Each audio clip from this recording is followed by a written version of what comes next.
La guerre de Troie est entreprise suite à l'enlèvement d'Hélène, épouse du roi de Sparte Ménélas, par le Troyen Paris. Les Grecs décident donc de s'attaquer à Troie pour la récupérer. Ils vont donc rester sur la plage de Troie, ne pouvant pas lancer l'offensive ou entrer dans cette forteresse. Ulysse a alors l'idée du cheval de Troie. Des guerriers grecs se dissimulent dans un grand cheval de bois offert à Poséidon. La flotte grecque feint de se retirer, abandonne le cheval sur la plage. En signe de victoire, les Troyens font entrer le piège dans leurs murs. Croyant la guerre terminée, ils festoient et se réjouissent. La nuit venue, les guerriers grecs sortent du cheval et ouvrent les portes à l'armée cachée derrière les collines. Troie est pillée, les membres de la famille royale sont tués ou emmenés en esclavage, et Ménélas peut enfin ramener Hélène à Sparte, 10 ans après son enlèvement. Énée fuit alors Troie avec son père, Anchise, son fils, Ascagne, et sa femme, Créeuse, ainsi que de nombreux compagnons. Creuse! Creuse! Énée, part! Sauve Ascagne, notre fils! Fuyez!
Semblez la proue.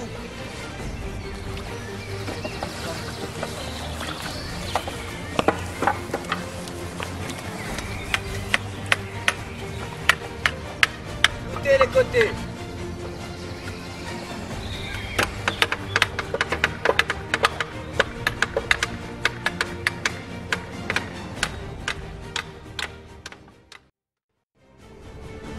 Énée et ses compagnons prennent alors la mer en direction de l'île de Délos afin d'y trouver l'oracle.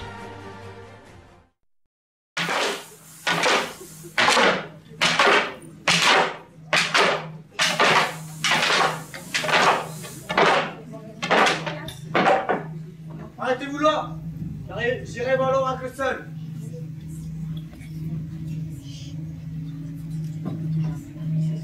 Oh grand oracle, toi qui connais l'avenir, montre-toi. Je suis là, Énée, fils d'Anchise de la déesse Aphrodite. Que veux-tu savoir?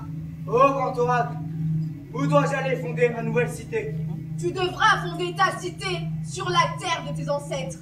Oh grand oracle, je te remercie. Maintenant va et préviens tes compagnons. Mes compagnons, l'oracle m'a dévoilé. Nous devons fonder notre nouvelle cité. C'est sur la terre de nos ancêtres. Père, sais-tu d'où ils viennent?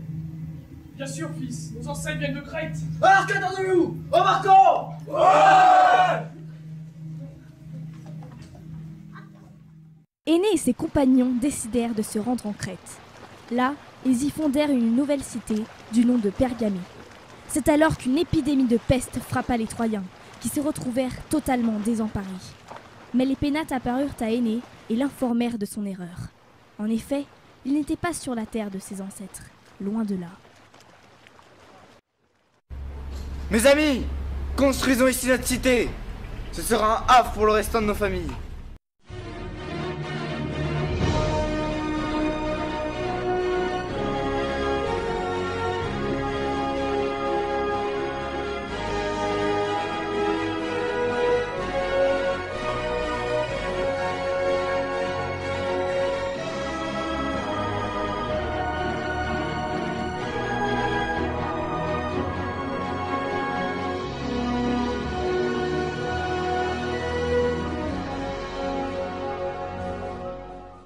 Mais la peste arriva et toucha tous les habitants de la cité, emportant avec elle plusieurs compagnons.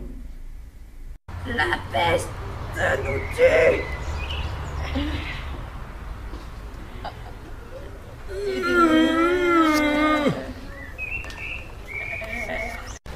Père, ce fléau emporte tous nos compagnons. Que faire? Je ne sais de qui me tourner. Sans doute prier les dieux. Plus particulièrement les Pénates. Aîné, tu t'es fourvoyé. La terre de tes ancêtres n'est pas la Crète. La peste ne cessera qu'au moment où tu quitteras ce lieu. Pars et attends un signe des dieux. Où dois-je donc aller? Je ne puis que me fier aux aléas des dieux. Allons, laissons-nous guider. Partons mes amis, partons!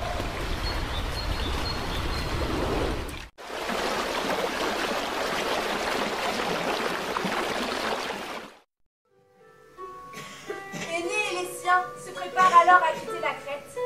Lors de leur dernière nuit sur l'île, Énée se retire dans une pièce d'un palais pour chercher le sommeil.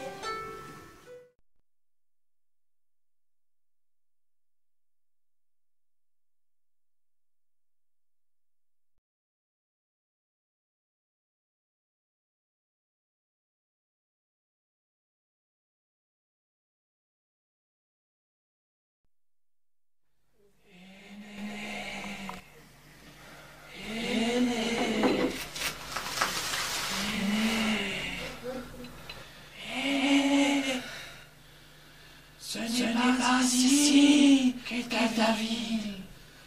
Tu dois la fonder sur la véritable terre de tes ancêtres, en Italie. Va, Aîné.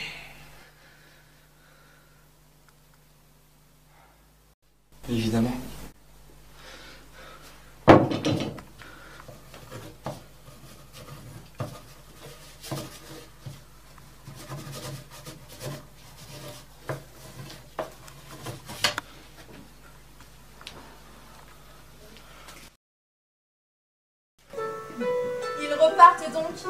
parcourant les guides jusqu'aux îles Strophades, le long de la côte grecque du Péloponnèse.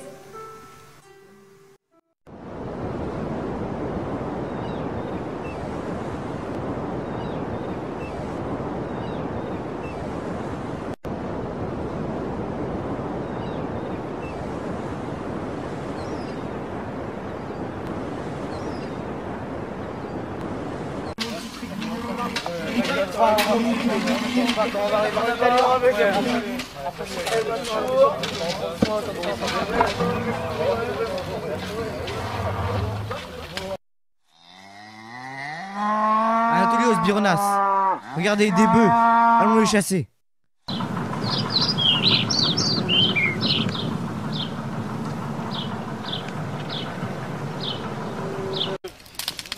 N'est-ce pas un bon festin que nous avons là? Ouais! Nous avons aussi à manger. Et puis à nous.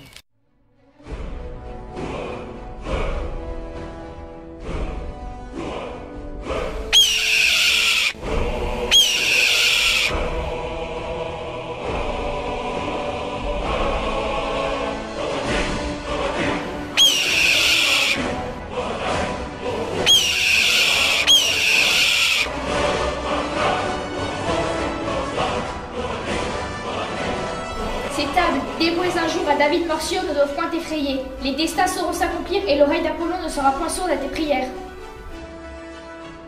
Fuyez, matelots, avant que les miennes ne vous déciment. Retrouvant donc leur navire, les Troyens se dirigent vers l'Italie, passent avec succès les dangers de Charybde et Sicilla, puis finissent par débarquer en Sicile.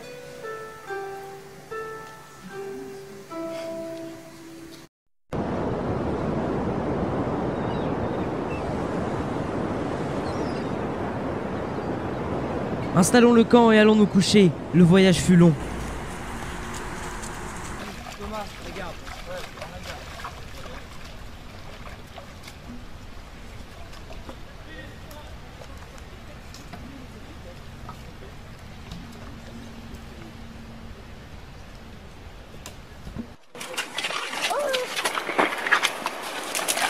Au secours! Au secours! Ils veulent m'attraper!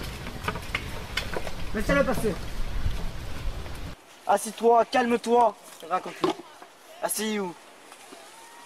Tout a commencé quand nous sommes arrivés ici avec Ulysse. Lorsqu'il a compris qui vivait sur cette île, l'équipage est reparti et ils m'ont oublié. Depuis, je vis ici me nourrissant de racines et les cyclopes, car Polyphème n'est pas seul, il a 100 frères et sœurs. Bon, mettons les voiles et fuyons cette île.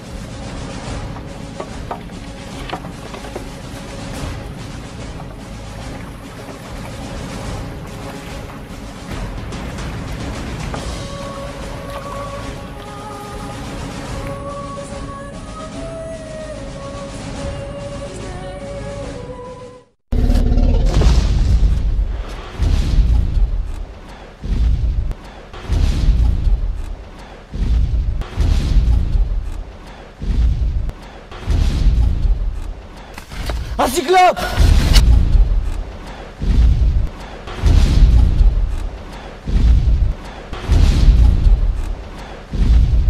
J'ai vu un cyclope! Croyez-moi!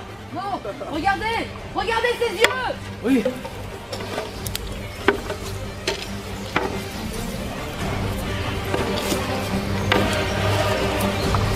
Fuyons!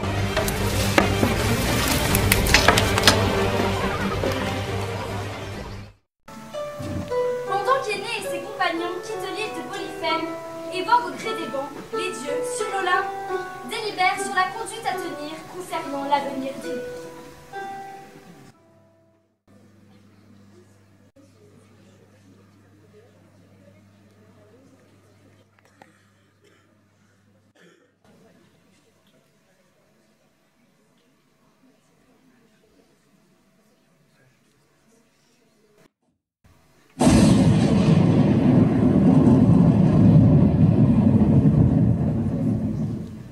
Vous êtes tous convoqués aujourd'hui pour décider du destin du mortel Énée. Chacun d'entre vous votera pour savoir si nous le laisserons en vie ou non. Je m'exprimerai en dernier. afin de ne pas influencer votre jugement. Avant que chacun procède au vote, dites-moi, combien d'entre vous ont reçu des offrandes d'aînés? A-t-il seulement déjà prié pour vous? Je ne suis même pas convaincue qu'il croit en notre existence. À part en sa chère mère, bien évidemment. Mensonge, il croit en chacun d'entre vous. Tu as simplement une tort contre lui, pour la simple raison qu'il est mon fils. Et tout cela pourquoi? Parce que j'ai remporté le prix à cette inepte concours de déesse. Son principal défaut est en effet d'être ton fils. Mais il me semble que certains d'entre vous ont reçu quelques offenses de la part d'aînés, n'est-ce pas, Apollon? En effet, la disparition de mes bœufs peuvent le prouver. Ils ont tous abattu, lui et ses compagnons. Je ne peux tolérer cela. Je suis d'accord, c'est inadmissible. N'allez certainement pas me dire que mon fils est le seul mortel à avoir commis une erreur aussi banale que celle-ci. Oh, mais bien sûr, et c'est une excellente raison pour pardonner les fautes.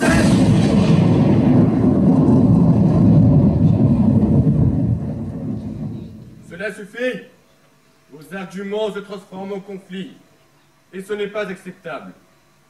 Chacun nous fait maintenant part de son verdict. Pour moi, cela reste inacceptable. J'estime que nous devrions le laisser en vie. Je suis contre. Cet arrogant mortel le mérite bien. Un bon séjour aux enfers le remettrait à sa place. Il a tout de même provoqué un dieu. Ma décision reste la même. Ce mortel nous cause trop de problèmes sur Terre. Si nous devions punir tous les hommes ayant commis des fautes de cette envergure, je doute que la Terre soit encore beaucoup peuplée. Je suis entièrement d'accord avec Athéna. Je ne veux pas l'un d'eux plus poussera à le tuer. Je suis pour qu'il vive. Je comprends, Apollon. Si Aîné avait voulu détruire le méchant, ma réaction aurait été similaire. Je vote contre. Je ne comprends pas l'intérêt de le tuer. Il a le droit à une seconde chance. Je vote pour. Je vote contre. Les secondes chances, nous ne les accordons à personne. Je ne vois pas pour quelle raison Aîné y aurait droit. Mon fils n'a rien à se reprocher de grave. Il a droit à une longue vie. Les périples et les erreurs que fait Aîné risquent de mal se finir. Ne prenons pas le risque que son aventure soit un échec. Nous avons déjà assez de problèmes à régler. Moi, je suis pour qu'il vive. Bien. Je vois que mon vote sera décisif. Tout d'abord, il est vrai, Aîné a commis certaines fautes. Néanmoins, elles sont pardonnables. Du moins pour l'instant. Je vote donc pour la vie. S'il vote contre, 7 votes pour. Le mortel Aîné, fils d'Aphrodite, vivra.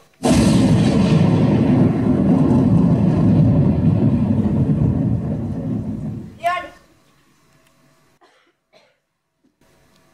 je ne suis pas d'accord avec cette décision. Moi non plus, tu le sais bien. Le temps lui a été pour l'instant bien trop favorable.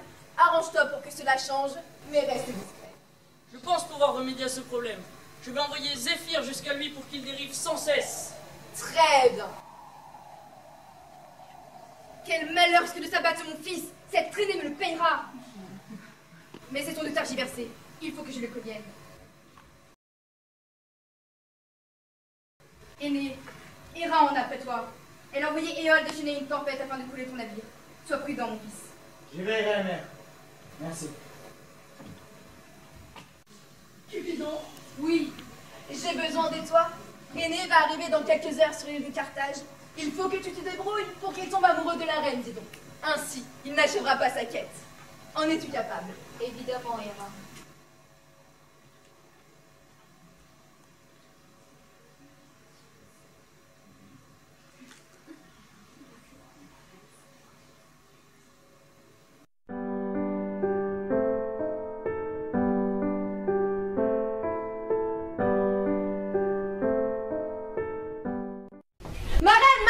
Les Troyens sont arrivés. Amène-moi leur chef. Un songe m'a prévenu qu'il s'appelait Aîné.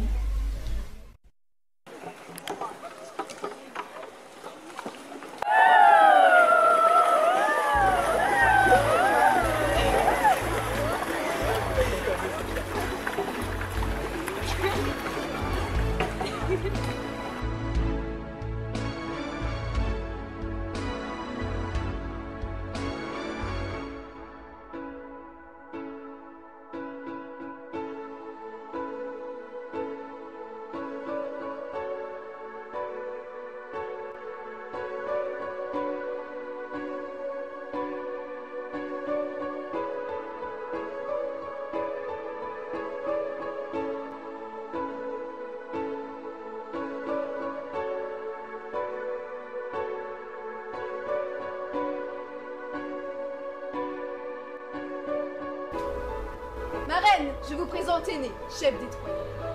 Bienvenue, mon prince. Suivez-moi.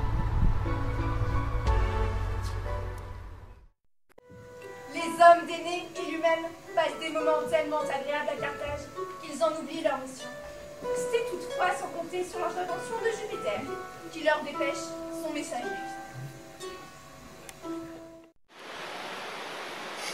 Aîné! Aîné! Tu as failli à ta mission. Va retrouver la Sibylle. Elle te mettra en relation avec ton défunt père. Lui seul sait où fonder ta cité. Pardonne-moi Hermès, pardonne-moi Vénus. J'ai failli à ma mission. Je vous promets que je ne le referai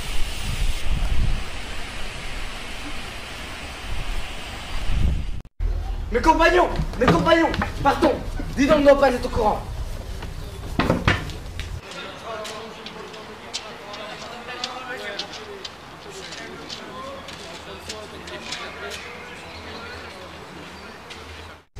Ma reine, Aîné part. Comment? Vous en êtes sûr? Oui, je les ai vus ce matin même préparer leur Oh mon Dieu!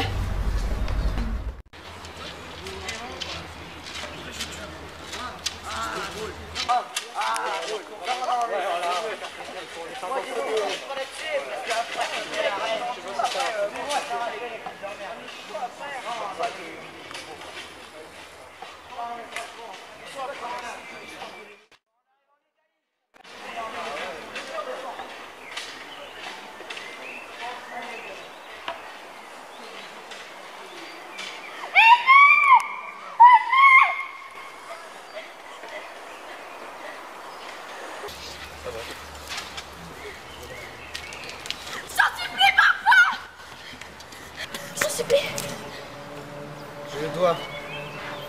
Le Dieu le pourra. Oh, je t'en supplie. Je t'en supplie.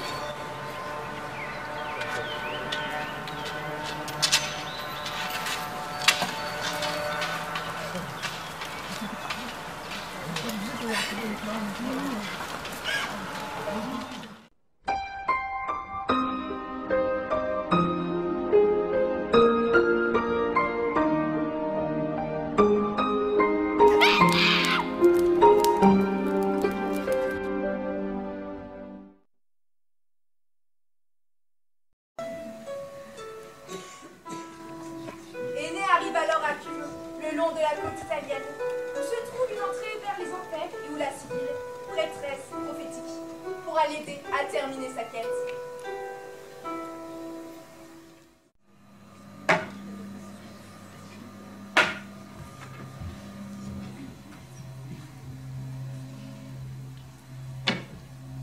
Aîné, te voilà arrivé au royaume des morts. Mais prends garde, les âmes sont partout. Ne cède pas à leur demande. J'y veillerai. Peux-tu aller chercher mon père?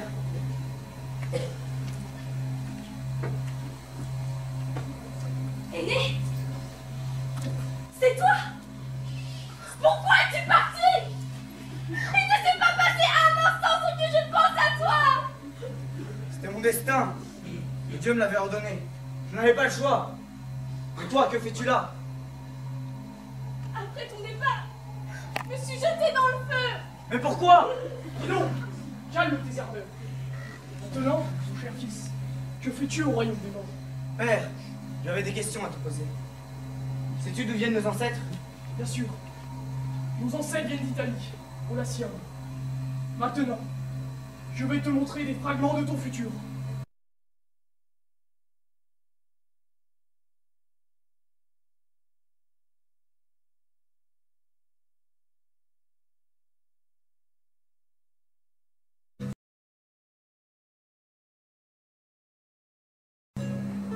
Aîné reprend alors la mer et finit par débarquer dans le Latium, à l'embouchure du Tibre, où il devra triompher des autochtones latins.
permettra d'étendre son influence.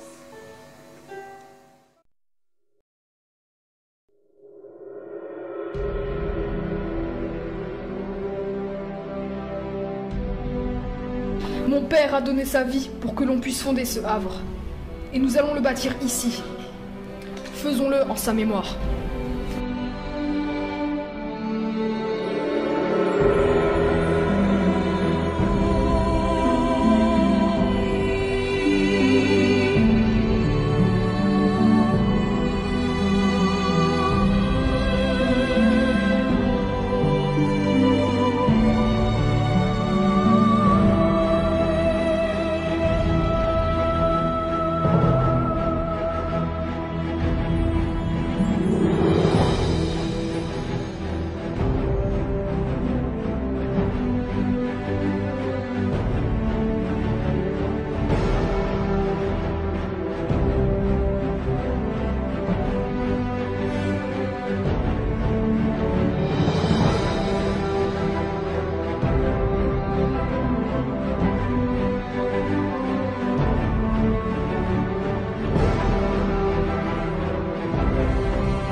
La cité prend forme, mais les Troyens se retrouvent sans suffisamment de femmes pour assurer leur descendance. Ils décident alors de se tourner vers leurs voisins, les Sabins. Mes amis, il faut que nous envoyions un messager à nos voisins les Sabins. Mais pourquoi? Nous manquons de femmes. Proposons-leur une alliance, en échange d'un certain nombre des leurs. Toi, vas-y, allez. À vos ordres.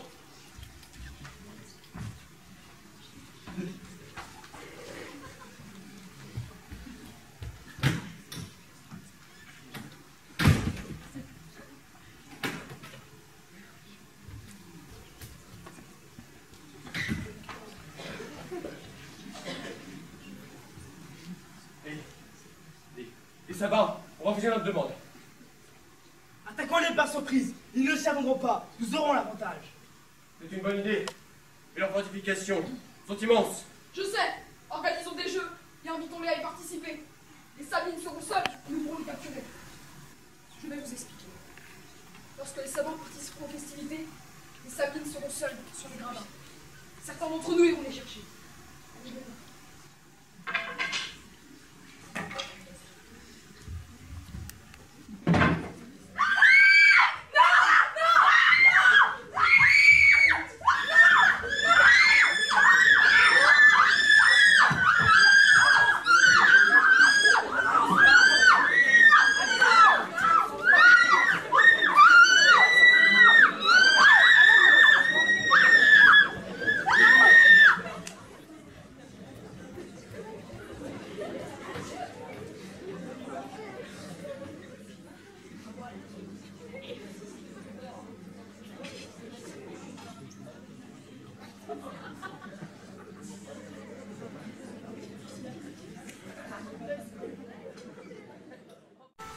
À présent, je vais vous conter l'histoire de la descendance d'Ascanie.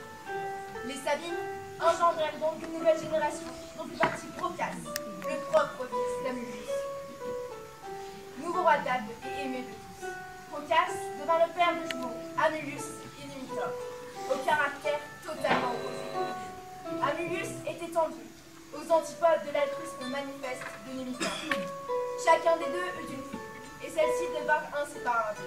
Au grand désarroi d'Amulus, qui prit connaissance d'une funeste prophétie le concernant. Le roi d'Albe sera détrôné par des descendants de Numitor. Isomon ne pas sa fille Rhea Sémia.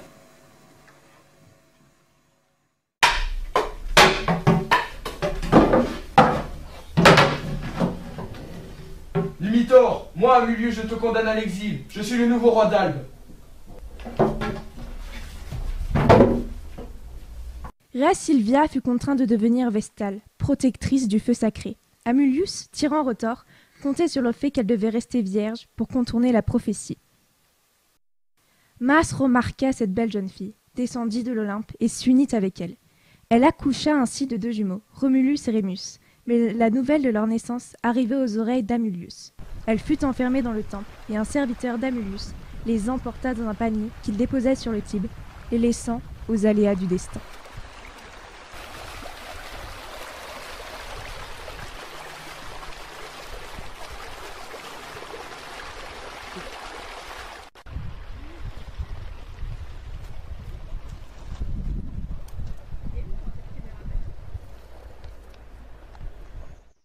Mars demanda alors à la louve qui irait boire au fleuve de recueillir les 2 enfants.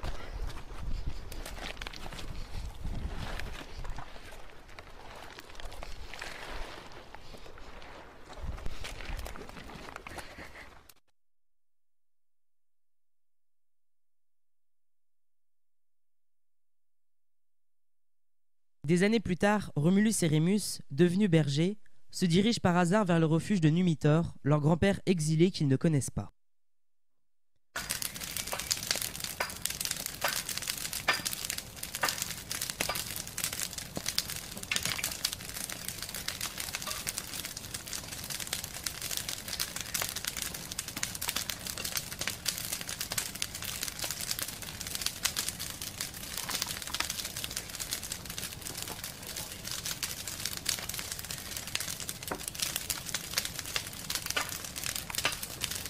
Numitor, ce sont tes descendants Romulus et Rémus qui approchent.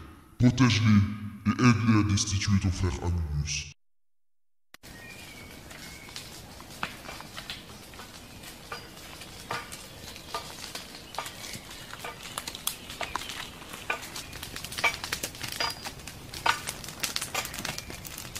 Les petits enfants, c'est vous.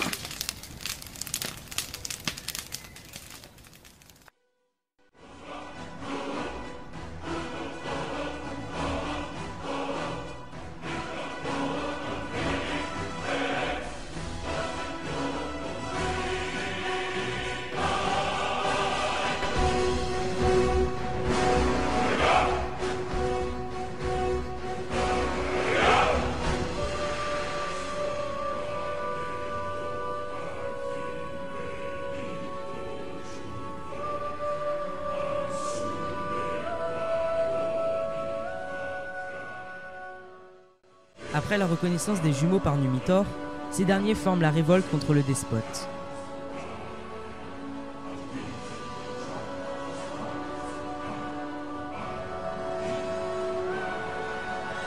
Numitor et tous les bergers de la région alliés aux Albins pourchassent Amulius et le lapident hors de la ville.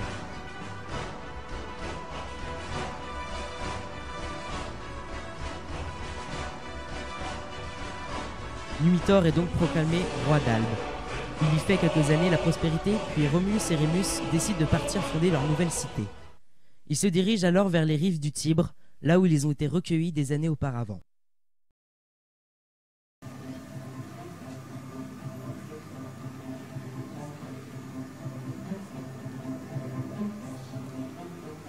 Bâtissons notre cité ici, près des rives du Tibre.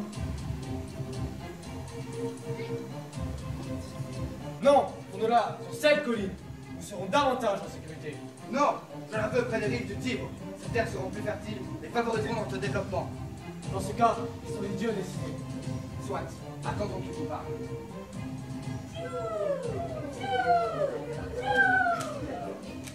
Moi, mon frère, les dieux m'ont choisi. Ma cité sera à cet endroit et tu ne peux rien contre ça.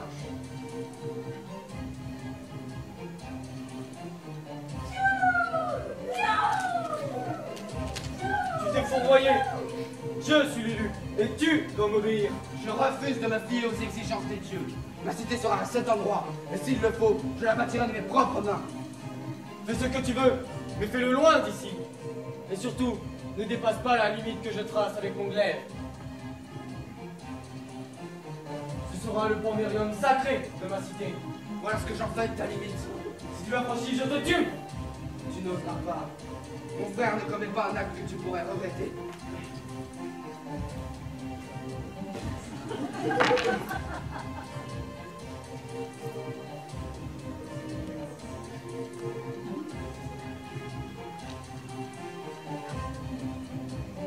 Les dieux m'ont peut-être accablé, mais j'enfonderai ma cité, ici. Et, en l'honneur de toi, mon frère, j'édicterai une première loi, que quiconque rentrera en armes dans ma cité sera jugé comme un ennemi et sera tué. De plus, je lui donnerai le nom de Rome, et, je vous le jure, ô Dieu, qu'elle deviendra la plus puissante des cités.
Faire ça, c'est de la qualité.